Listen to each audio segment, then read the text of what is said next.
Hi, I am Jocelyn, and today I will be talking about an article written by Scripps News. We don't deliver babies here, hospitals turn away pregnant patients.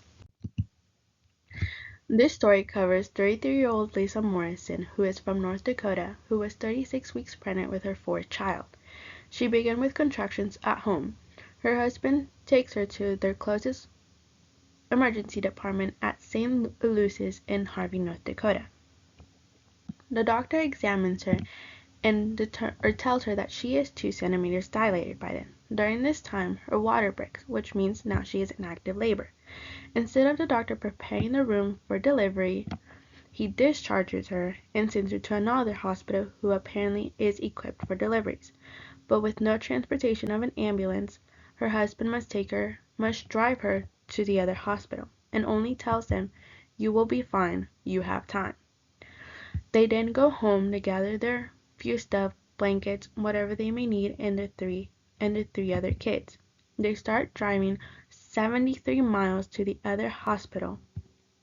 On the way there, her husband calls 911 to inform them that they are on the highway with Lisa in labor and hoping someone will meet them on the way. Luckily for them, a couple over the radio, who both are EMTs, hear them and drive out, waiting for them to pass nearby where they are to help them. When they meet up with them, Lisa ends up having her baby on the side of the road.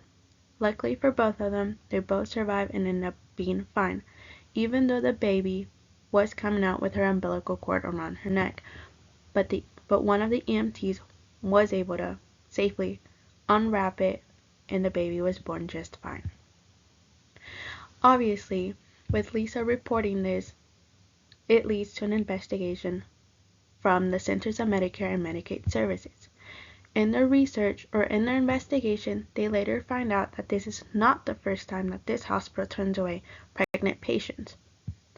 This then obviously leads them breaking the Emergency Medical Treatment in Labor Act, also known as EMTALA.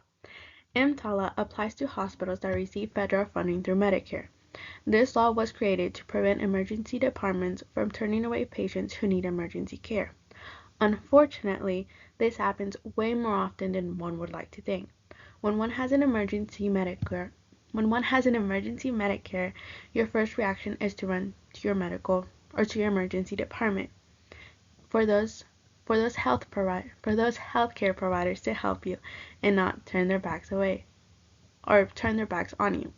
Even if not equipped with the correct equipment or staff, most if not all ED providers do go through rigorous training, knowing about every medical need that they must know. For example, labor. So the doctor who helped Lisa should have known how to help her in labor. Once the baby was born or any more complications, that's where he should have sent her to the other hospital.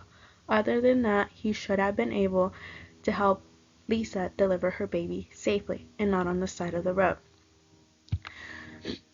Scripps News did a little bit of their own investigation on this and found over 200 incidents across the country where hospitals turned away pregnant patients who were either almost in labor or already in labor.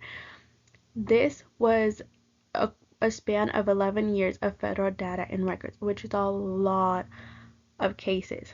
But most of them do consist of pregnant patients, but there are other medical needs or other patients who are turned away like that from emergency departments. Like I said, ED providers sure know how to help in medical emergencies, but most, because they don't know or they don't are not equipped, do turn away these patients, which then causes, deaths. Like Scripps News in their article wrote, many different cases of women where either the baby or the mother did not make it alive, which is very sad and is on the hospital's fault for not being able to help them. And there are my sources. Thank you.